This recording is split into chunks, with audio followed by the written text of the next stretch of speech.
Whoa, whoa, whoa, whoa, whoa. Wait. Hold on. And consider this. They host Euro Masters in Europe every year. You can go and row in Munich anytime you like. Head of the Charles will be there next year, and the year after that, and the year after that, and the year after that. There is one time that you can row World Masters in Africa, and that time is now. Somebody roll the title sequence.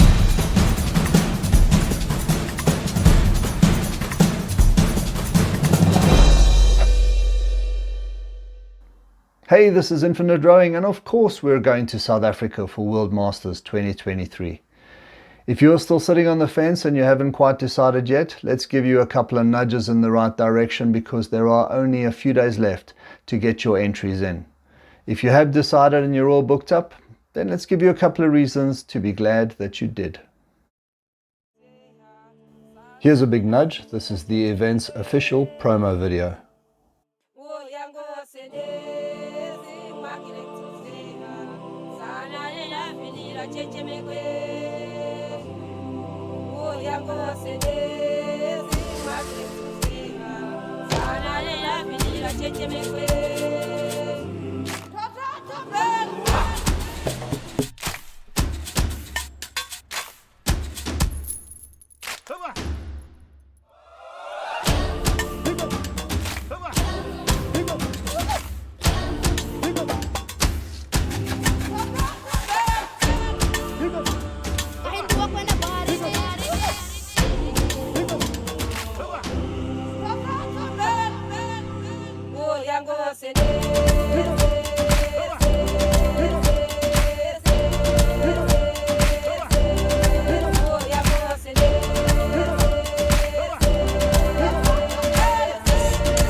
And another little nudge, a Q&A session with the organisers.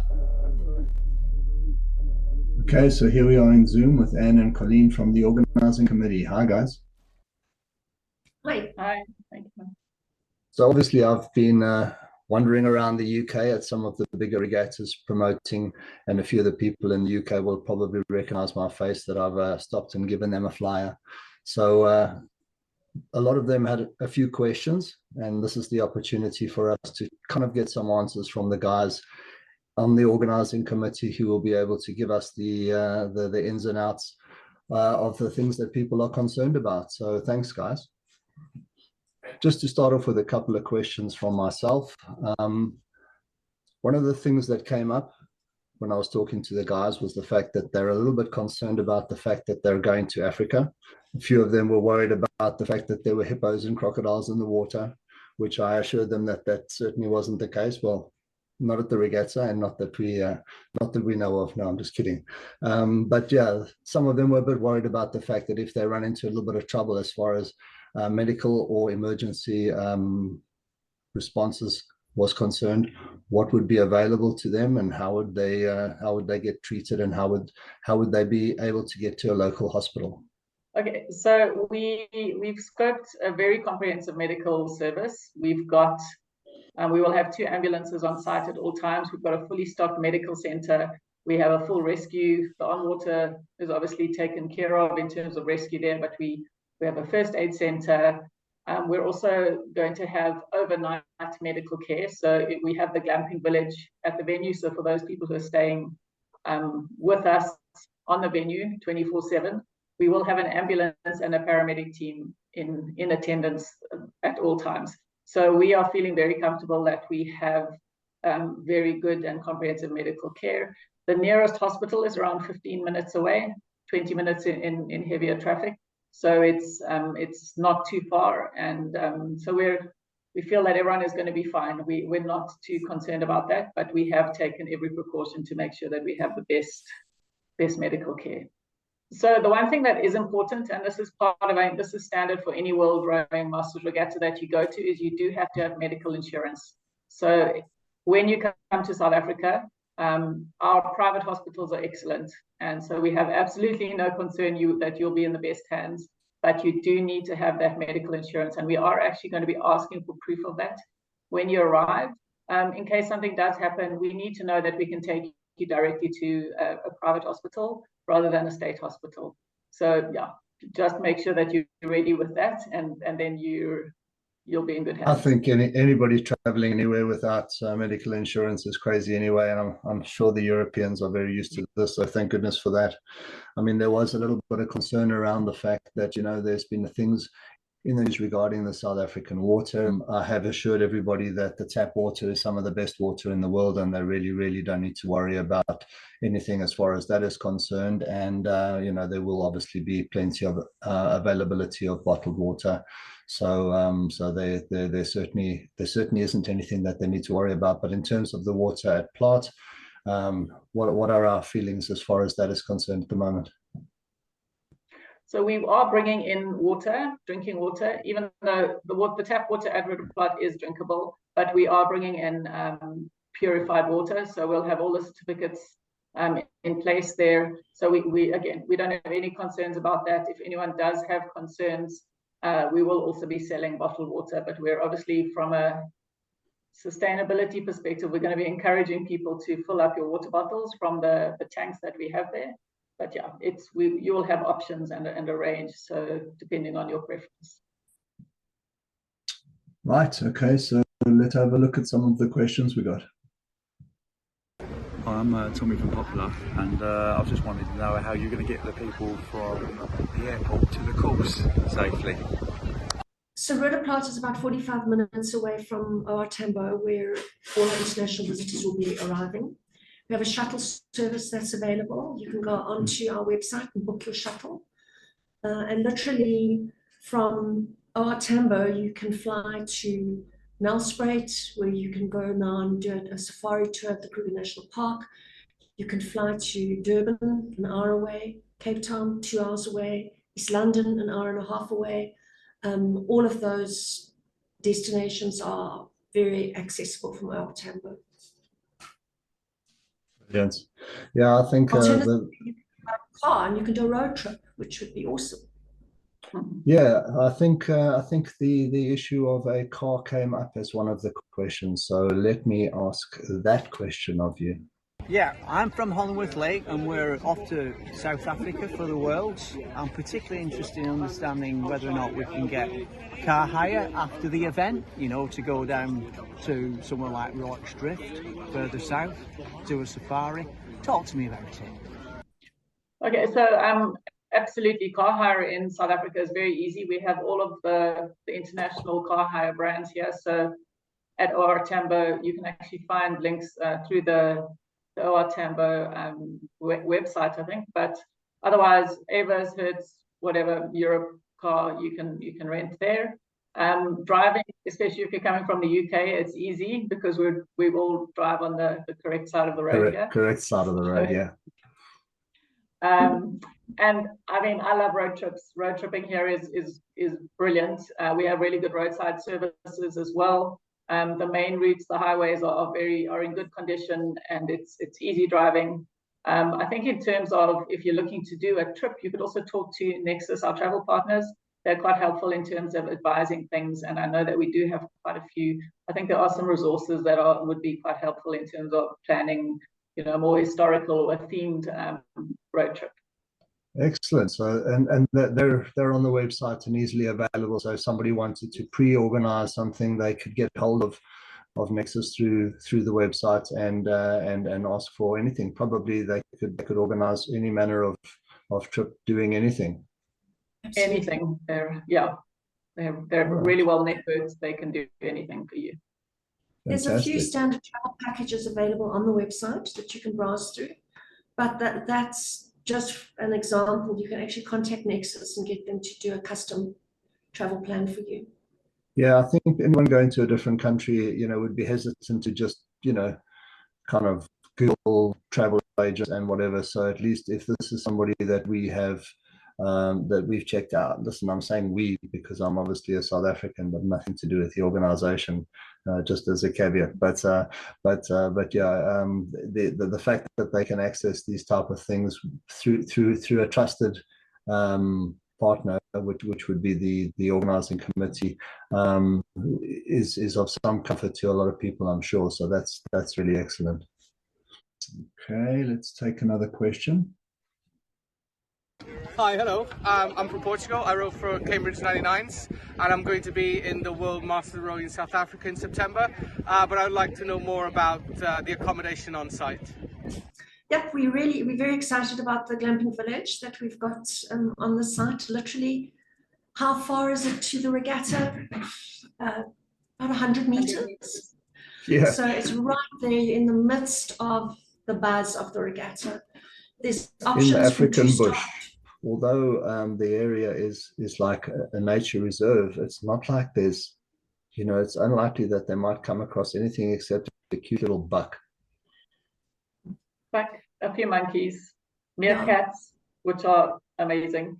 And yeah, I mean, I think you're more likely to wake up early morning, step out of your tent and see some impala, grazing. So you look across the water and there's water back on the other side. So I mean, you are really going to feel like you're in Africa, and it's Roodeplaat. It's a beautiful place. So I think the option to stay there is it's quite special.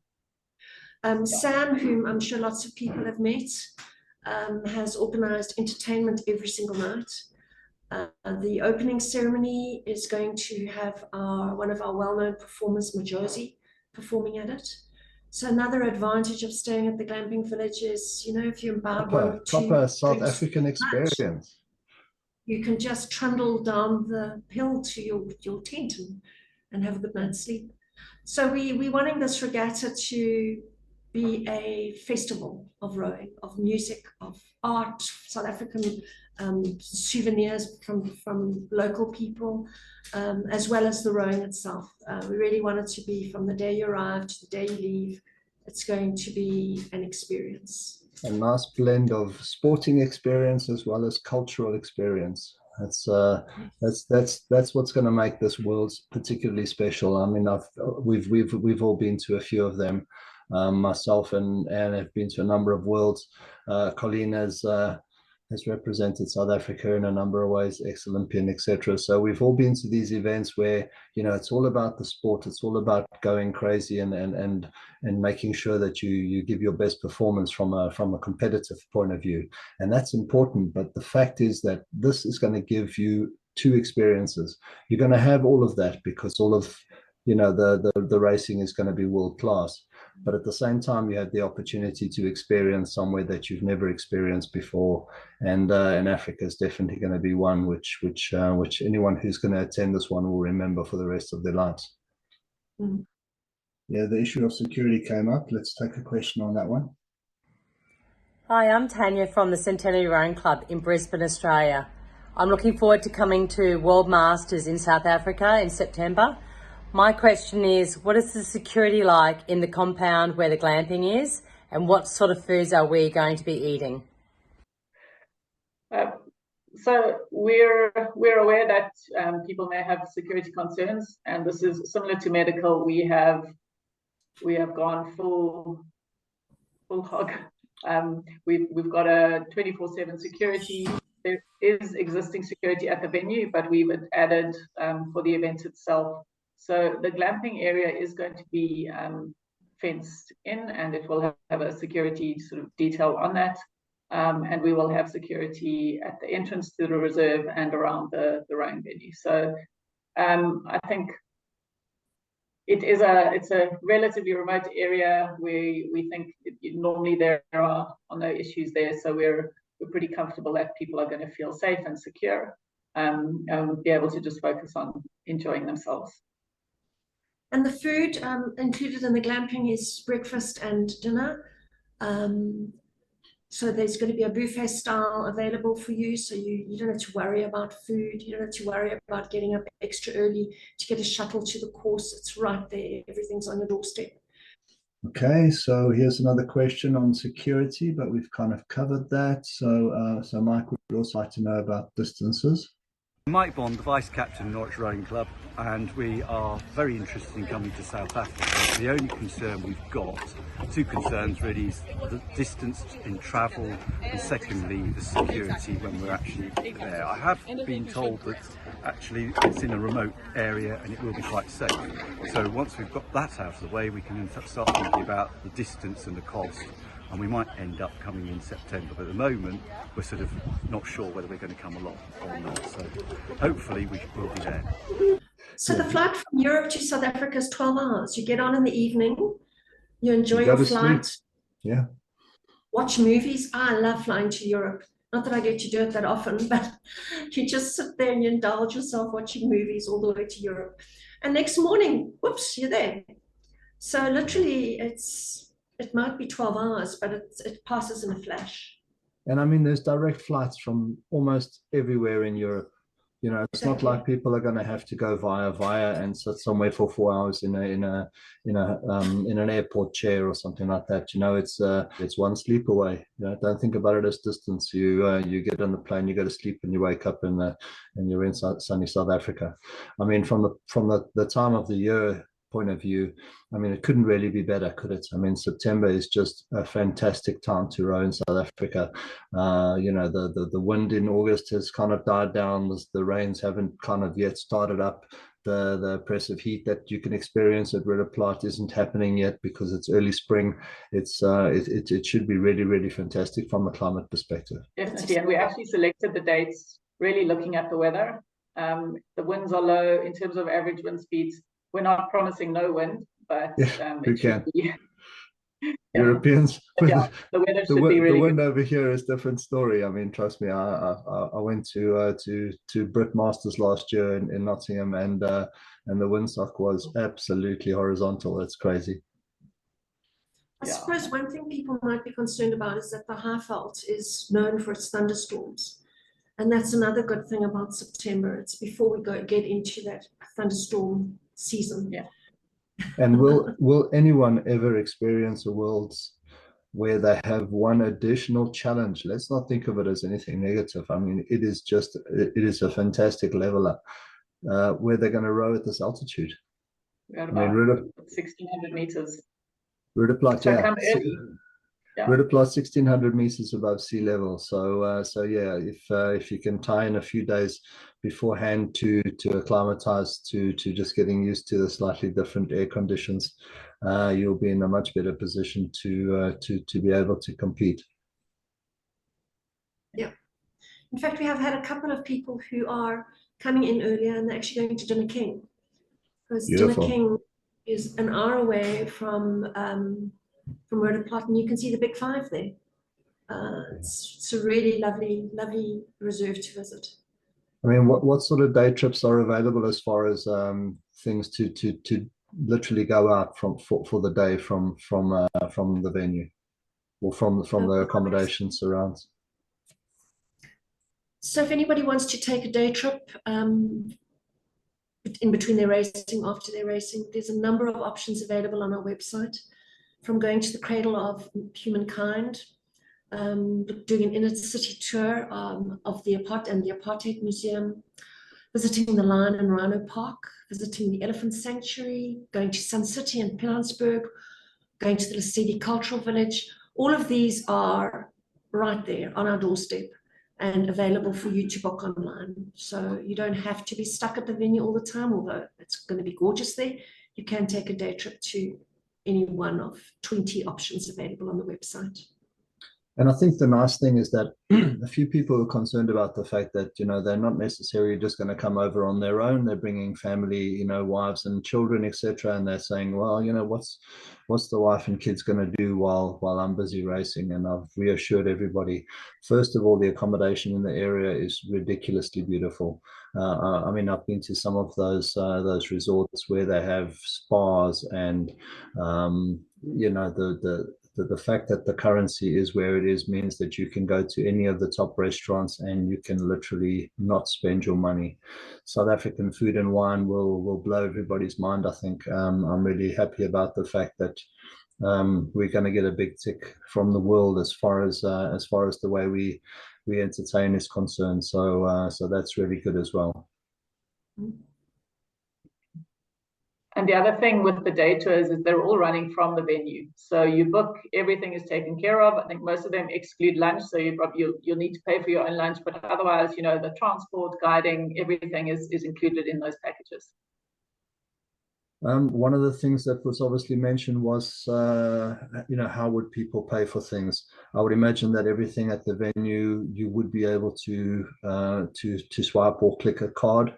It's not like people are going to have to run around with wads of cash, I would imagine. Yeah, it's completely cashless. You will be using your credit card. I had a question from one lady asking if they could pay in euros at the venue. It's rands in South Africa, but at our specific venue, it's cashless. So make sure you've got your credit card packed. Credit or debit, yeah? Yeah, and you're going to be swiping lots. Yeah, but I mean, you'll be swiping lots and then look at your balance and it'll still look fine. And you'll think to yourself, oh my word, I bought this heap of stuff for that price. Let me go shopping again. Exactly. I mean, what is the rate of exchange at the moment? It's still around 23 to the pound. Yeah. And we sent out a newsletter last week about ergonomics. You know how people use the value of the Big Mac to measure the strength of different currencies. And at the moment, the South African rand is 56% undervalued. 56% according to Bergonomics. I mean, is there a better endorsement? It's the ultimate in economics. Exactly. Just going back to one of the other things relating to medical, is malaria ever an issue? I mean, Roodeplaat, as far as I know, is south enough to not have any issues with malaria. This is not a malaria. Not an issue at all. I think but just be aware, if you are going to be traveling on from there and you're going, say, to the Kruger Park, then you do need to take care there. Okay. Yeah, I think Roodeplaat is absolutely clear. Yeah. Yeah, I think mosquitoes are an issue, and you will need to have some sort of repellent, etc. From what I can tell, the glamping village probably has nets as far as the entrance to your tent is concerned. But yeah, apart from a few little itchy bites, it's not going to be an issue from a malaria perspective. Roodeplaat being positioned where it is. Right. Okay. Let's take another question. G'day, it's Peter Hayes from Brisbane, Australia. I'll be over at the event with a small group from Brisbane, and I'd like to know whether there's a possibility of rowing on the course before the event and then maybe at a clubs in, say, Cape Town after the event. I'm looking forward to this. So the venue opens on the 18th for training. So absolutely, but prior to that, it's closed, obviously, because we're setting up. So as long as you've rented your boat from your boat supplier, you're welcome to train on the Monday, Tuesday, Wednesday. In terms of visiting other venues across the country, there is a page on our website under visitors called Go Rowing. And on that page are the contact details of every club in the country who would be more than welcome to have overseas visitors. One of the things that they say about South Africans is that we're really friendly. So you just need to email addresses, telephone numbers, everything there. Contact Cape Town. You can get a row with on Elgin Dam. You can get a row in the sea with who's at Cape Coastal Rowing Club at Simonstown. Yeah, they're rowing with the whales. Must be beautiful. Oh no, you're joking. Coastal rowing with the whales. Yeah. No, they row out of the Simonstown harbour. They've got quite a few coastal boats. Sure, I would definitely recommend that. I mean, it's gosh. beautiful, obviously, but you're out on a And coastal boat. they've entertained a lot of overseas guests, so they love to have you. I mean, if you want, after the regatta, come and visit Germiston Lake, Victoria Lake Club. Beautiful, best rowing course in Gauteng. After Arguably the best water in the world, according to really some experts. I mean, I speak for PLC. We would welcome any international visitors to come have a date with us after the regatta. So since we were talking about the fact that, people would be able to train on the course beforehand if they had their boat, do you guys just want to mention a few things as far as the potentials of, boat hire options that are available? Yeah, sure. So we have 4 boat rental suppliers, Philippi, Swift, Falcon, and then our local suppliers who they've basically aggregated boats from within the South African rowing community. So in there, you're going to have your Philippis, Empachers, Swifts, and some of the local boats. We have it's called John Wall, which are some pretty decent local boats as well. So they're going to have quite a range. The contact details are on our website as well, so you can get in touch with them. Otherwise, send a mail to info and we'll help connect you. But it's working pretty well, just going directly through the website. So there's going to be international standard boats available, and people really don't need to worry about anything as far as equipment is concerned. Turn up with your enthusiasm and your local kit and get stuck in. One of the questions we've been asked the most, now that you've mentioned kit, is what kit should people be wearing? You don't have to wear your club kit. The only rule is that every crew member in the boat must wear the same kit. Even if you are rowing in a composite crew, maybe you've hooked up with other people on our Facebook group, found a rowing partner, you will have to wear the same kit. It's an interesting one. So let's re-stress that, because there was a guy that I was speaking to who was trying to fill a space in an 8, and we definitely don't want anybody to stress about getting over there and thinking they're not going to fill a space. I mean, first of all, they have this option through the Facebook page, like you mentioned, but secondly, I mean, we are a bunch of rowing mad people in South Africa, and there's certainly going to be people that will fill a spot if necessary. Yeah. So Find a Rowing Partner is very busy. There's a lot of chatter happening there. If anybody's still looking for rowing partners, please go there and look. Lots of activity, lots of interest. And we're also providing coxes, right? If you indicated on your entry for your 8 that you need a cox, we will pick it up. But if you didn't, if you've forgotten to, or you didn't notice that question, you mustn't worry about it. We are going to, once the draw comes out, double check all the 8 entries and double check whether or not coxes will be required. And as Colleen said, we've got a number of volunteers who've put their name down to specifically cox these boats. Brilliant. Experienced coxes, something that can help win a race. It's great. Okay. Listen, I've noticed on the race schedule that there's something special as far as the singles finals is concerned. What's all that about? So for the first time at a World Rowing Masters Regatta, we will be running singles finals at the end of the day. Euromasters has done it for a number of years, but this is the first time at a World Rowing Regatta. So the fastest times from the single scull heats during the day will be raced at the end of the day in your age group. Brilliant. And a bronze, silver, and gold medal will be awarded at the ceremony in the evening. So it will be you won't get awarded that medal at the victory pontoon. As per the heats, you'll have your moment in the sun and in the glory at the ceremony in the evening. So that's like an ultimate win over a category. So if you're in the C category or the D category, you might have a number of heats running for the Ds, and you might win your heat. But are you the fastest D on the planet, or are you not? And that will be sorted out in this final challenge, and then have the opportunity to know for sure. And it's very important to note that it's in your age group. So if you have a D category rower who chooses to race a C category scull, he does not qualify. He or she does not qualify for the finals at the end of the day in that C category. Anyway, thanks very much, guys. I appreciate the time, and yeah, I think we've answered any questions that I might have had, and a few more. So I'm crazy looking forward to coming back home for this event, and it'll be a great one. And anyone that goes along is certainly gonna have the time of their life. So thank you. Thanks, Kim. Thanks. See you in September.